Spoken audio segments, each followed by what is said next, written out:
en el versículo 25 que hemos leído. Después que Jesús los reprende, preguntándole, ¿y dónde está vuestra fe? Lucas escribe que ellos estaban atemorizados, los discípulos de Jesús, y se maravillaban y se decían unos a otros, ¿quién es este que aun los vientos y a las aguas manda y le obedecen? En esta oportunidad, ellos están cruzando al otro lado del lago y ellos luego llegan al lugar donde Jesús va a liberar de demonios al conocido endemoniado gadareno. Esta es la historia, este es el viaje previo para llegar a ese lugar donde Jesús iba a hacer ese milagro. Y la pregunta es, ¿qué hacen los discípulos? ¿Quién es este? O sea, ¿quién es esta persona que está aquí con nosotros? Y la inquietud es que aún los vientos y a las aguas manda y le obedecen. Solamente para que lo tenga como referencia, Lucas fue un médico, compañero de ministerio del apóstol Pablo, fue un compañero de viaje del apóstol Pablo y es el autor de este documento o esta carta que se llama el Evangelio de Lucas. Lucas también escribe un segundo documento que se llama el libro de los Hechos.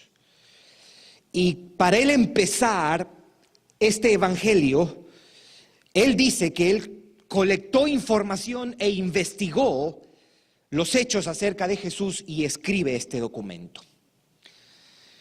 Lo que Lucas escribe en su Evangelio, o más bien, hay algo que Lucas escribe en este Evangelio que no se nota tanto en los otros Evangelios. Y es esta pregunta que se hacían las personas, ¿quién es este? Con una pequeña variación entre una y otra, pero esta pregunta Lucas la registra 5 veces en los primeros 9 capítulos de su Evangelio. En 5 ocasiones Lucas registra esta pregunta que se hacen las personas. En Lucas 1:66, usted recordará, Jesús y sus padres llegan al templo y cuando sus padres regresan a su casa, él se queda conversando con los doctores de la ley y lo escuchan y escucharon la sabiduría que él tenía y se preguntaron, ¿quién pues será este niño? Es la primera vez que Lucas registra eso. La segunda está en Lucas capítulo 5, cuando escuchan a Jesús perdonar pecados y los fariseos se preguntan, ¿quién es este que habla blasfemias? ¿Quién puede perdonar pecados si no solo Dios? Pero ahí está nuevamente la pregunta, ¿quién es este? Acerca de Jesús. La tercera vez está en Lucas capítulo 7, versículo 49. Jesús está en la casa de un fariseo y una mujer se sienta a sus pies, llora. Y Jesús le dice, hija, tus pecados te son perdonados. Y ellos comenzaron, los fariseos que estaban en la casa de este Simón, fariseo también, comenzaron a preguntarse y a cavilar en sus corazones, ¿quién es este que también perdona pecados? La cuarta vez es el pasaje que nosotros hemos leído, Lucas capítulo 8. ¿Quién es este que aún los vientos y las aguas manda y le obedecen? Y la quinta vez, en Lucas 9, la pregunta la hace el rey Herodes. ¿Quién pues es este de quien oigo tales cosas? Para Lucas es una pregunta importante. Él sabe que esto se preguntaron muchas personas, los fariseos, la multitud, Herodes, los discípulos, y él pone estas preguntas aquí. Y es importante no solamente porque está en las Escrituras, sino también porque la manera como nosotros respondamos a esta pregunta determinará mucho de nuestra vida, mucho de lo que pensamos, por ejemplo, acerca de la eternidad.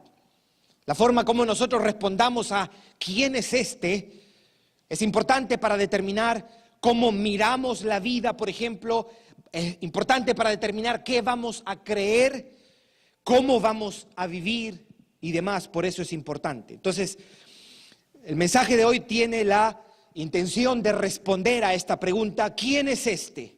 Haciendo un eco a lo que los discípulos preguntaron, a lo que Herodes preguntó, a lo que los fariseos preguntaron y a lo que la multitud preguntaba. ¿Quién es este? De dos maneras vamos a ver, o en dos lugares de alguna manera vamos a ver. Lo primero que quiero establecer es que Jesús fue un personaje histórico. En otras palabras, Jesús existió en el tiempo. ¿Y por qué es importante afirmar esto? Porque hay quienes dicen que Jesús es un mito, producto de la invención de un grupo de personas en el siglo I en Palestina. La primera cosa que debemos establecer es que Jesucristo fue una persona, fue un hombre que caminó en Palestina en el primer siglo. Ahora, ¿de dónde vamos a tomar esa información? Pudiéramos tomar de personajes como Tertuliano o Ireneo o Justino Mártir, pero no lo vamos a usar porque ellos eran cristianos. Y alguien pudiera decir, bueno, a ellos les convenía hablar de la existencia de un tipo que se llamaba Jesús. No vamos a usar esas referencias que hicieron de Jesús fuera de la Biblia. Hay 2, 3 referencias acerca de Jesús que testifican de la historicidad de Jesús. Por ejemplo, Flavio Josefo fue un historiador judío del primer siglo. En otras palabras, era un contemporáneo de Jesús. Y Flavio Josefo, en un libro que escribió llamado Antigüedades, él no es cristiano, él no tiene ninguna agenda para querer demostrar que Jesús existió, él es un judío. Y él dijo lo siguiente: por aquel tiempo existió un hombre sabio llamado Jesús. Atrajo a muchos judíos y muchos gentiles. Denunciado por los principales de los judíos, Pilato lo condenó a crucifixión. Aquellos que antes lo habían amado no dejaron de hacerlo. Y la tribu de cristianos, así era como Flavio Josefo se refiere a los cristianos, la tribu de los cristianos, llamados así por causa de él, no ha sido extinguida hasta el día de hoy. Testimonio número 1 de un historiador judío. Testimonio número 2. Ahora, este no es un historiador judío, este es un historiador romano, Tácito. Dice, él hablaba de que Nerón culpó a los cristianos de ocasionar el incendio en Roma. Y dice que Cristo, palabras textuales, fundador del nombre, fue muerto por Poncio Pilato, procurador de Judea. Segundo testimonio, primero un historiador judío, segundo un historiador romano. Tercero, un comediante, Luciano, que era un conocido escritor sirio, se burlaba de Cristo y de los cristianos en sus escritos.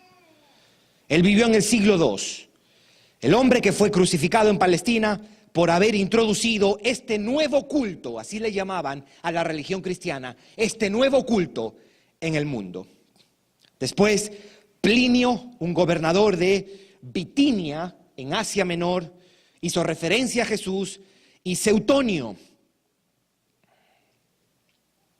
¿Qué nombres, ah?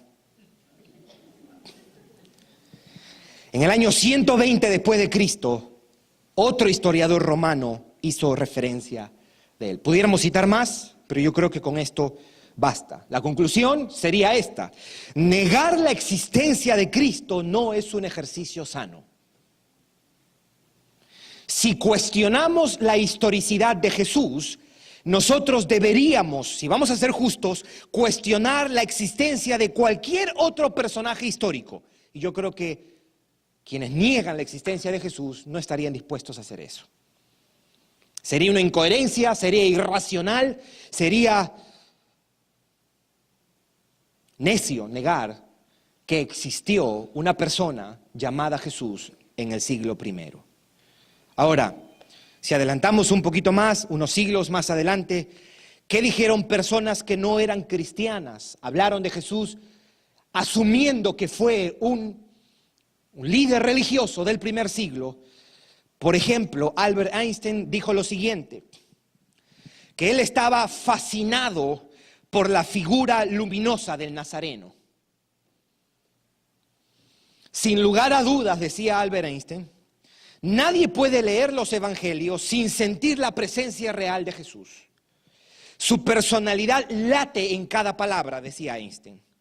Ningún mito está lleno de tal vida. Ningún hombre puede negar el hecho de que Jesús existió, ni que sus dichos son preciosos. Incluso si alguno de ellos han sido dicho antes, nadie los ha expresado tan divinamente como Jesús.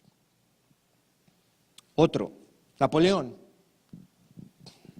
Napoleón decía acerca de Jesús, conozco a los hombres y puedo decirles que Jesucristo no es un hombre.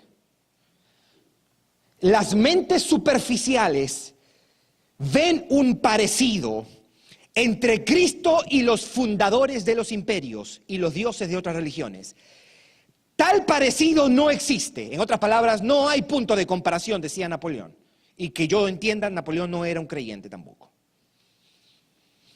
Decía él, entre el cristianismo y cualquier otra religión existe una distancia infinita.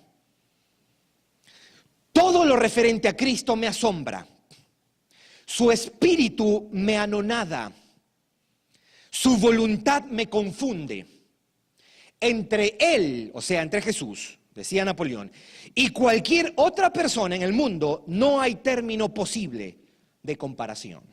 Esto lo escribe Vernon Ground en su libro The Reason for Our Hope. Ahora, ¿dónde nosotros encontramos la mayor referencia, la mayor información acerca de Cristo? En vista que hay historiadores que verifican y legitiman en un sentido la existencia de un personaje llamado Cristo. Bueno, la información de él la tomamos básicamente de 5 documentos que los tenemos desde el primer siglo, escritos entre el año 60 hasta el año 90.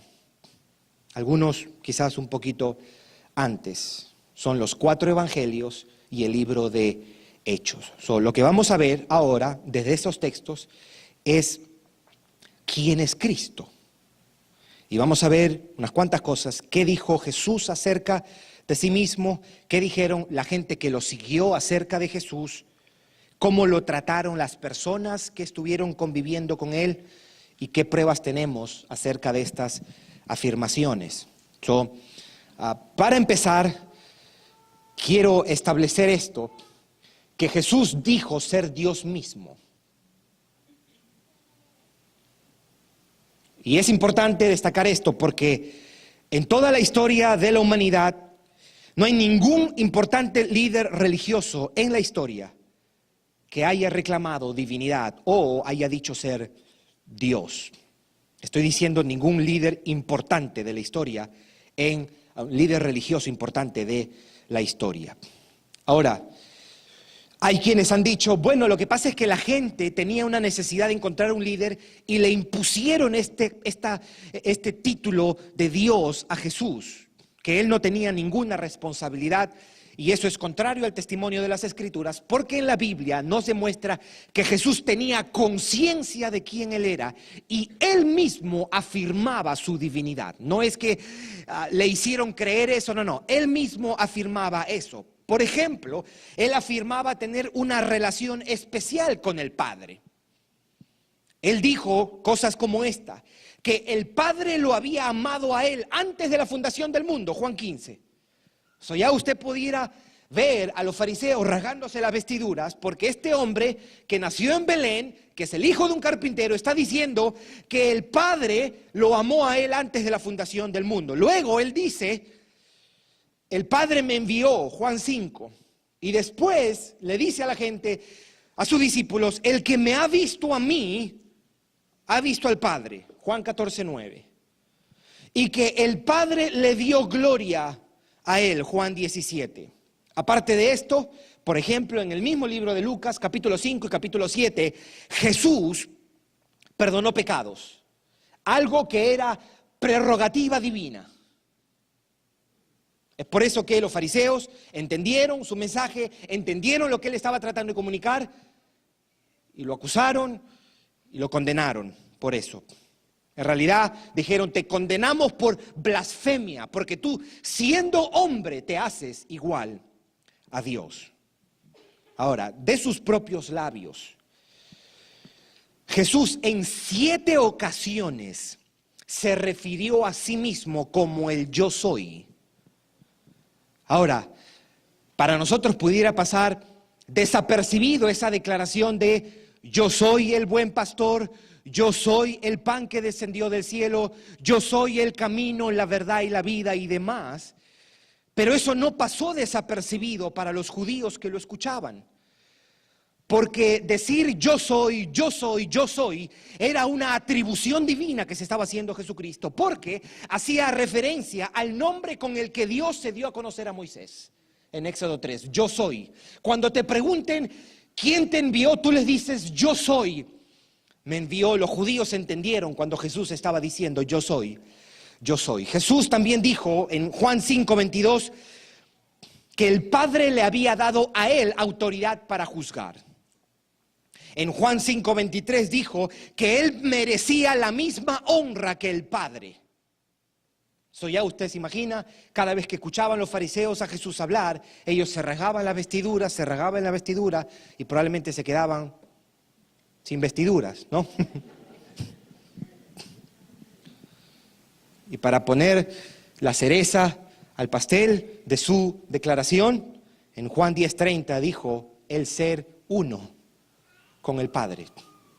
El Padre y yo somos uno. ¿Y qué dijeron sus discípulos? Tomás, cuando tocó al costado, le dijo, Señor mío y Dios mío. Pedro le dijo a Jesús, ¿a quién vamos a ir si tú tienes palabras de vida eterna? Y Pedro le respondió cuando Jesús preguntó, tú eres el Cristo, el Hijo del Dios viviente. Juan decía que Jesús estaba en el principio de todo y que Él estaba con Dios y que Él era Dios. Y cuando él escribe, Juan escribe su evangelio, al final él termina diciendo que él ha escrito su evangelio para que nosotros sepamos y creamos que Jesús es el Hijo de Dios. ¿Y cómo lo trataron las personas? Por ejemplo, en Juan 9, cuando un hombre fue sanado de su ceguera, el hombre se postró y lo adoró. En Mateo 14, por ejemplo, están en la barca con sus discípulos. Jesús más bien viene caminando sobre las aguas, rescata a Pedro, entra a la barca y le adoraron diciendo, este es el Hijo de Dios. Ahora, ¿por qué es importante esto? Porque Jesús aceptó todas estas expresiones de reverencia y adoración. Él no dijo, no, usted no puede adorar. Sobre todo si tomamos en cuenta el carácter monoteísta de la religión judía. Ellos creen en la existencia de un solo Dios y que es uno que merece la adoración y la honra. ¿Qué pruebas tenemos en las Escrituras? Quiero mencionar 2 o 3 acerca de esto. Jesús demostró tener atributos divinos que nadie los tuvo, ninguno de los profetas del Antiguo Testamento los exhibió ni siquiera Juan el Bautista en la era del Nuevo Testamento. Número 1, demostró tener omnisciencia, conocimiento completo. En Lucas 5:22 dice que Jesús tenía conocimiento del pensamiento de la gente. En Juan conocía que los hombres pensaban en sus corazones. Y Juan en 2:24 dice que él conocía todas las cosas y que no tenía necesidad que nadie le dijera las cosas. Conocimiento completo u omnisciencia. Pero también demostró omnipotencia. Quiere decir que Jesús demostró ser todopoderoso o tener un poder completo. Hizo milagros, sanó enfermos, multiplicó los panes y los peces, levantó a los muertos y, como en este caso en Lucas 8, demostró tener autoridad sobre los vientos y sobre las aguas. Ahora, es muy cierto que Dios abrió el mar Rojo por medio de Moisés. Dios hizo llover maná del cielo. Es cierto que Elías oró, por ejemplo, y la lluvia paró, y después oró nuevamente y la lluvia volvió. Pero esta clase de milagros en los evangelios son únicos. Los milagros de Jesús están en una categoría totalmente diferente. Porque usted notará que Jesús aquí no le está diciendo: Padre, yo te pido que tú calmes los vientos y yo te pido que tú calmes las aguas. Jesús, como en otro de los evangelios, le dijo: cállate y enmudece. Y los vientos le obedecieron y los mares se calmaron. ¿Qué demostraba esto? Demostraba que Jesús tenía autoridad sobre la creación. ¿Y cómo es posible si el único que puede tener autoridad sobre la creación es el Creador?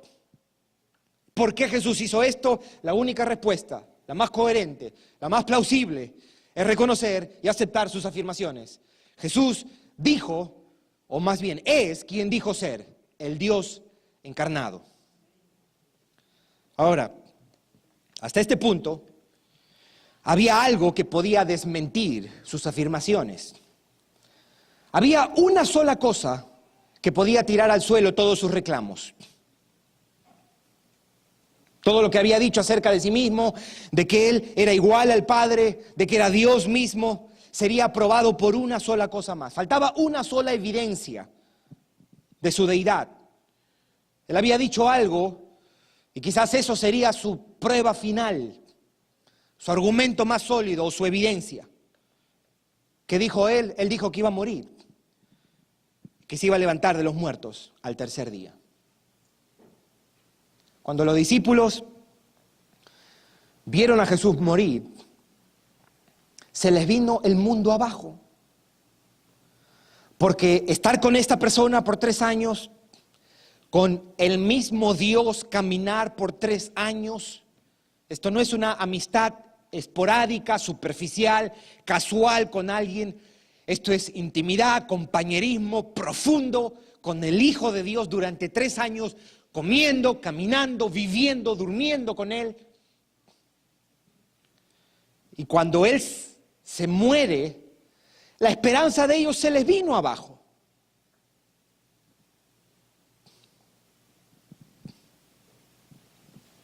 Pero sucedió lo que Él dijo. Él se levantó al tercer día.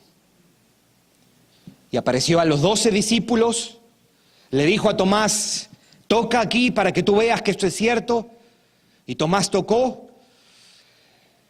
Luego se apareció a 500 testigos, de acuerdo al libro de 1 Corintios 15, para demostrar que Jesús no era cualquiera, que fue único, para confirmar que no fue un líder religioso más, o para dar evidencia que todo lo que él había dicho era cierto, en especial lo que él había dicho de sí mismo, de que era Dios.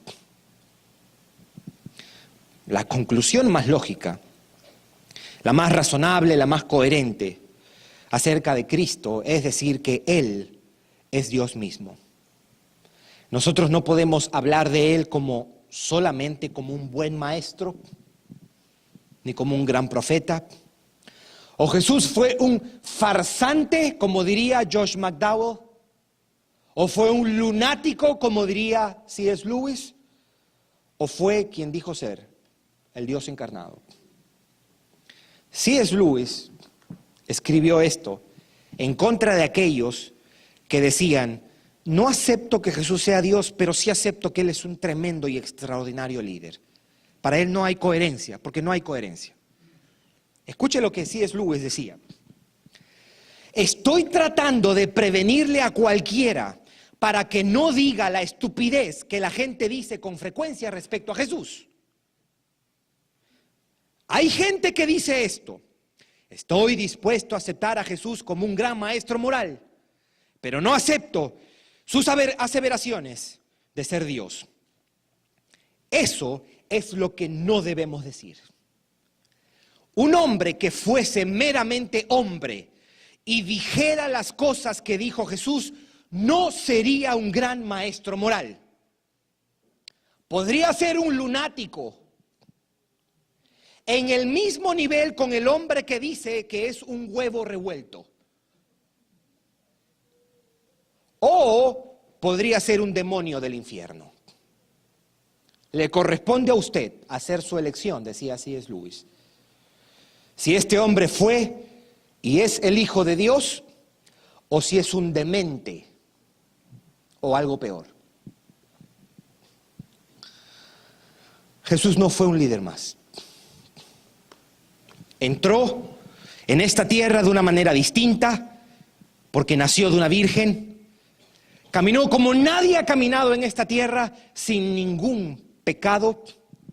Hizo milagros que nadie hizo, sanó enfermos, multiplicó panes y peces, levantó a los muertos y caminó sobre las aguas. Además, demostró una compasión inusual, evidenció una sensibilidad inigualable y pronunció las palabras más penetrantes, más sabias y más coherentes que cualquier otra persona haya pronunciado en la historia de la humanidad. Dijo cosas que jamás nadie ha dicho y dividió la historia de la humanidad como ningún otro, obligándonos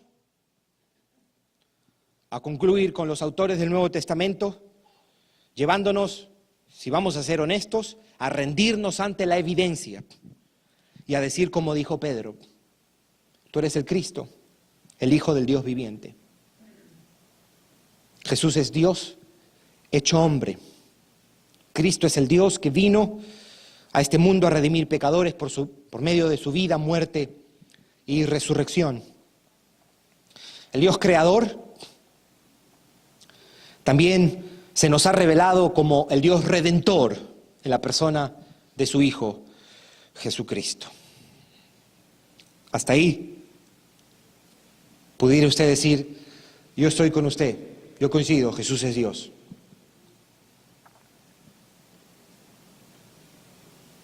Pero usted puede tener una buena opinión o la opinión correcta acerca de quién es Jesús, pero eso no basta. Porque de acuerdo a la Biblia, los demonios también saben que Jesús es el Hijo de Dios, ¿verdad? Una aceptación intelectual o mental acerca de la persona de Jesús no te va a salvar. Tú puedes tener la opinión correcta y la opinión bíblica precisa acerca de la persona de Jesús, pero aún así te puedes perder porque se exige que tú creas y confíes y deposites tu confianza en Él. Para citar nuevamente a Napoleón, yo no creo que Napoleón era un creyente, aunque tenía una definición extraordinaria acerca de Jesús. Dice Napoleón: Él es ciertamente un ser único. Sus ideas, sentimientos, la verdad que anuncia, su manera de convencer, no son explicadas por ninguna organización humana ni por la naturaleza de las cosas. Mientras más me aproximo, con mayor cuidado examino todo cuanto está sobre mí, y Él permanece grandioso, de una magnitud que apabulla, dice. Su religión, decía Napoleón, es la revelación de una inteligencia que ciertamente no es la de un hombre cualquiera. En ninguna otra parte puede uno hallar, excepto solamente en Él, la imitación y el ejemplo de su vida.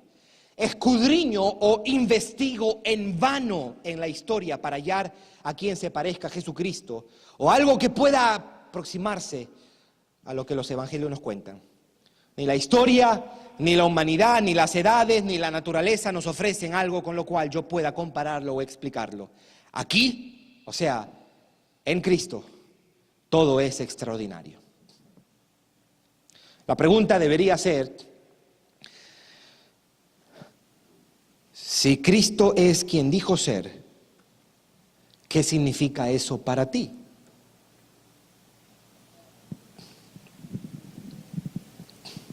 Si Cristo es Dios, las implicaciones de esas afirmaciones son inmensas. Si Jesús fue solo un hombre, sus palabras y su obra, es decir, todo lo que Él dijo y todo lo que Él hizo, puede ser tenido como palabras y acciones de cualquier otro hombre. Pero si tú, querido amigo, aceptas su reclamo de deidad y lo reconoces como Dios, entonces sus palabras y sus acciones no pueden ser tomadas a la ligera, ¿no? Porque Dios no miente y lo que Él hace tampoco es en vano. Él vino a salvar pecadores por medio de su vida y muerte en la cruz del Calvario. Él vino a rescatar al pecador de la justa ira de Dios por sus pecados. Él vino a librar a los hombres de la condenación eterna por medio de su sacrificio.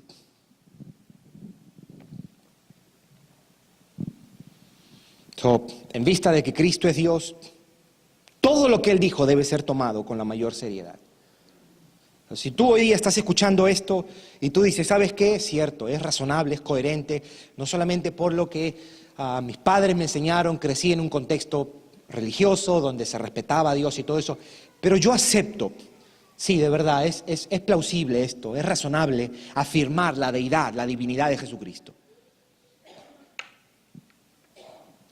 Si tú eres de esas personas, entonces, si vas a ser coherente con eso, tú deberías tomar todo lo que Él dijo con seriedad y todo lo que Él hizo con seriedad. Sea que Él nos advierta algo, o sea que nos prometa algo, en vista que Él es Dios, todo lo que dijo es verdad y se va a cumplir. Quiero leerte aquí brevemente cosas que dijo, advertencias y promesas. Jesús dijo, y esto es saludable escucharlo, porque hoy día el concepto de Jesús que tienen muchas personas, lamentablemente aún dentro de la iglesia, es de un bonachón y que permitía los pecados de todo, un alcahuete que no tenía carácter, en la manera como muchas veces pintan a Jesús. Pero Jesús dijo, le debo recordar que casi una de las primeras palabras con las que Jesús se refirió a la gente era hipócritas. ¿Verdad? ¿Se acuerda? ¿Sí? Y por más que tú pongas una cara bonita y un semblante tierno, cuando usted le dice a alguien hipócrita, lo va a sentir, ¿no? El que no está conmigo, dijo, contra mí es. Mateo 12:30. Eso es una advertencia. Si tú no estás con Él, tú estás contra Él. Lo que Él está diciendo es que no hay términos medios.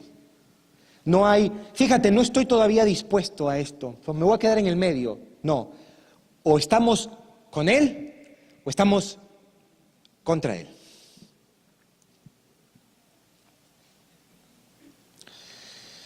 Por eso dije que moriréis en vuestros pecados, porque si no creéis que yo soy, en vuestros pecados moriréis. En otras palabras, si tú no crees y depositas tu confianza en Cristo, dice la Biblia que tú vas a morir en tus pecados. Tú perecerás por la eternidad. Por la eternidad. Sin descanso. Sin oportunidad para volver a redimirte.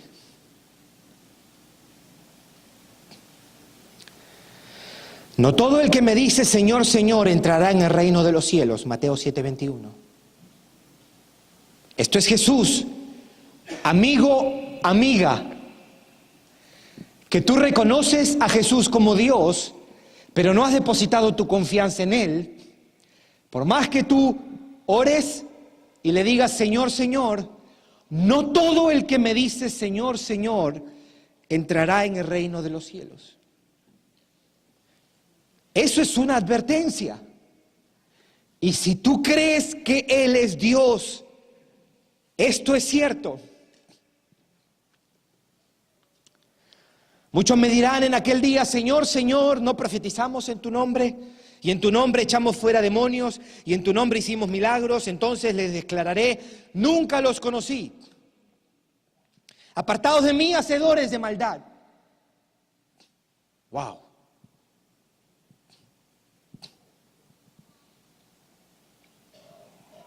Mateo 7, 22, 23. Ahora, Jesús dice, si no os arrepentís, todos pereceréis igualmente. Lucas 13, 3. Si tú no te arrepientes, dijo Jesús, ¿ok? Si no me arrepiento de mis pecados, voy a perecer. Separado de Él, Jesús describió, allí será el lloro y el crujir de dientes por la eternidad.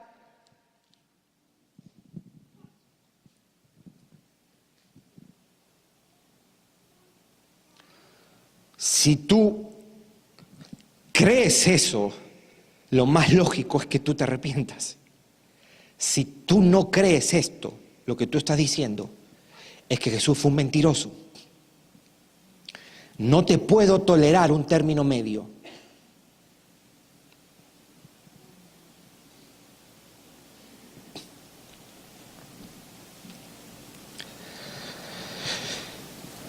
Cuando el Hijo del Hombre venga en su gloria y todos los santos ángeles con Él, entonces se sentará en su trono de gloria y serán reunidas delante de Él todas las naciones.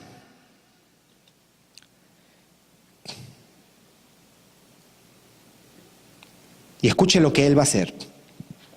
Él se va a sentar en su trono de gloria a juzgar. Él reúne a todos. Y seguramente un predicador que piensa que el amor de Cristo es tan inclusivo que va a aceptar aún aquellos que no se arrepienten de sus pecados, diría, vengan todos ustedes que todos serán salvos. Y eso no es lo que enseña la Biblia. Eso se llama universalismo. La noción antibíblica de que todas las personas se salvarán. Solamente se salvarán aquellos que por la fe abrazan a Cristo como su Señor y Salvador y se arrepienten de sus pecados. No hay otra manera. No son tus buenas obras, querido amigo, querida amiga. No son tus buenas acciones. No es tu obediencia. Solamente por la fe en la justicia perfecta de nuestro Señor y Salvador Jesucristo. Y dice que ese día Él apartará los unos de los otros. Y hay dos categorías, porque hay dos lugares, con Él o separados de Él por la eternidad. Como aparta el pastor las ovejas de los cabritos. Ovejas es una referencia a los creyentes. Cabritos es una referencia a todas las personas que no han puesto su confianza en Jesucristo, que no se arrepienten de sus pecados, que no creen en Él. Y pondrá a las ovejas a su derecha y a los cabritos a su izquierda.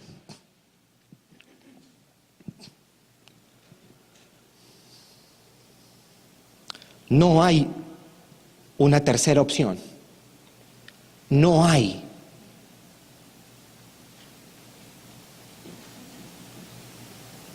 Y la Biblia no enseña el purgatorio, esa especie de lobby celestial donde los que son cabritos llegan y le hacen un make-up y lo hacen oveja. No hay tal cosa. O aquí usted abraza a Cristo por la fe y recibe perdón de pecados y es adoptado como hijo de Dios, es justificado delante de Dios. O usted lo rechaza y se perderá para siempre. Porque si Él es Dios, Él no miente. Mateo 25, 31 al 33. Pero Jesús no solamente dio advertencias, Jesús dio promesas también. Él dijo, el que cree en mí no morirá jamás. Juan 11, 26.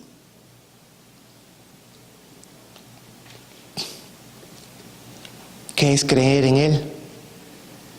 Es confiar en Él, que lo que Él ha hecho es suficiente y que Él es el único que te puede salvar. Es, por así decirlo, rendirte ante sus brazos. Es recibirlo por la fe.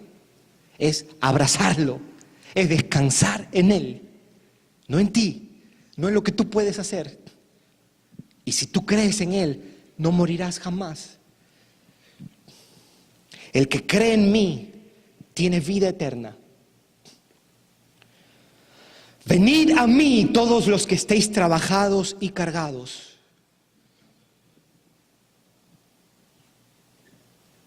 Y yo os haré descansar.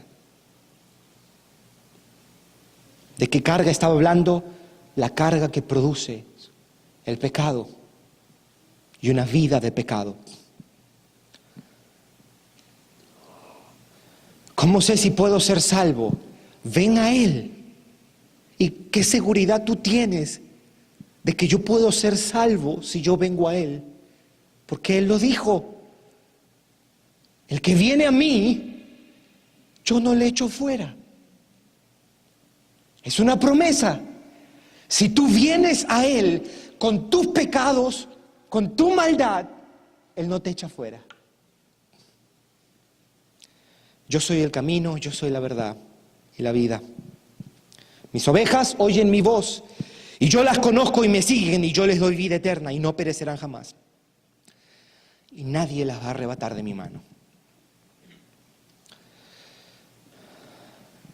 Porque yo vivo, vosotros también viviréis. No se turbe vuestro corazón. Creéis en Dios, creed también en mí. En la casa de mi Padre muchas moradas hay. Si así no fuera, yo os lo hubiera dicho. Voy pues a preparar lugar para vosotros. Y si me fuere y os preparare lugar, vendré otra vez y os tomaré a mí mismo, para que donde yo estoy, vosotros también estéis.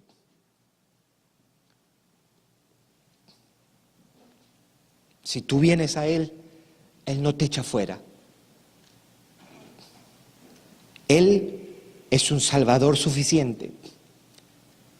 Vino, cumplió todo lo que la ley requería para estar en buenos términos con Dios.